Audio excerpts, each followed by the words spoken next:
Hello guys, in today's video we'll be learning about Impl keyword in Rust, and for the purpose we'll be using the same example of struct car that we created in the last video. So if you haven't watched the last video, it should be popping somewhere on the right top side of your screen.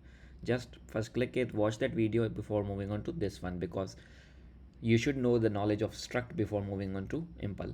So Impl helps us define different methods about our struct and use them. So let's say we want to add additional methods to our car. So we can say Impl, which is like a keyword built in. So just give that keyword, and then the name should be same as the name of your struct. Okay, and then we want to say fn. Then let's give some method. So we want to say print description. Okay, and then we want to pass the self reference, because your method should know which object to work on. So basically when we call, it will get the self reference and work on it. And then let's move this method of print from here all the way to the top, and then we can do just self.year, self.mileage, self.model, and self.make.